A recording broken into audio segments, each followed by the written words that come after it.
Perkenalkan, nama saya Sita Alia Fauziza, presensi 3. Perkenalkan, nama saya Paulina Amanda, presensi 15. Perkenalkan, nama saya Rizka Kuliani, presensi 8.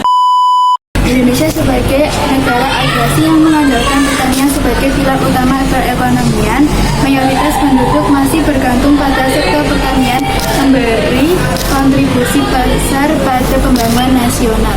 Lahan sawah sebagai barang publik karena tidak hanya memberikan keuntungan individual bagi pemiliknya, tetapi memberikan manfaat sosial yang luas. Berfungsi mencangkup manfaat langsung dan tidak langsung. Faktor penyebab alih fungsi lahan: 1. Tekanan ekonomi, 2. Harga lahan, 3. Properti pendapat, 4. Kebijakan pemerintah mempengaruhi keputusan pemilik lahan. Fungsi lahan pertanian oleh pihak lain yaitu pembangunan perumahan dapat berdampak besar terhadap produksi pangan dan lapangan kerja. Adapun juga dampak alih fungsi lahan pertanian.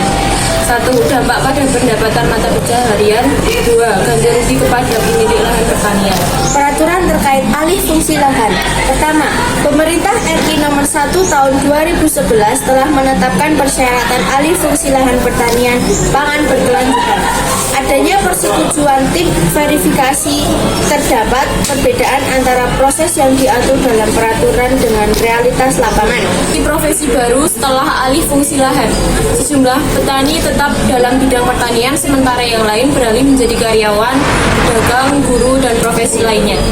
Adapun beberapa solusi yaitu perencanaan ruang yang bijaksana, pengawasan dan penegakan hukum, edukasi dan kesadaran masyarakat, dan pemberian insentif.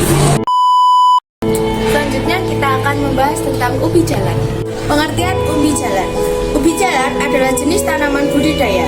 Bagian yang dimanfaatkan adalah akarnya yang membentuk umbi dengan kadar gizi karbohidrat yang tinggi. Di Afrika, umbi dari umbi jalan menjadi salah satu sumber makanan pokok yang penting. Di Asia, selain dimanfaatkan umbinya, daun muda ubi jalar juga dibuat sayuran.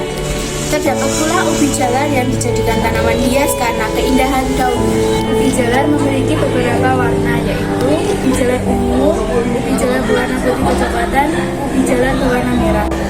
Adapun beberapa bentuk dari ubi jalar yaitu bulat, lonjong atau oval, dan bulat panjang. Dan ubi jalar berada di daerah yang bersuhu 21-27 derajat dan daerah yang mendapatkan matahari 11-12 jam. Kandungan gizi yang terdapat pada ubi jalar meliputi karbohidrat, protein, lemak, vitamin, serat, kalsium, zat besi, magnesium, dan kalori.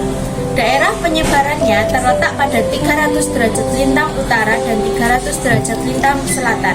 Di Indonesia yang beriklim tropik dan di dataran rendah dengan ketinggian 500 mdpl, penghasil ubi jalar terbanyak di Jawa Barat, Jawa Timur, dan Papua. Nama latin dari ubi jalar adalah Ipomea batatas. Masa tanamnya, waktu panen ubi jalar berdasarkan atas umur tanaman atau jenisnya. Ubi jalar berumur pendek 3-3,5 bulan, sedangkan varietas berumur panjang sewaktu umur 4,5-5 bulan. Sekian dari kita, terima kasih.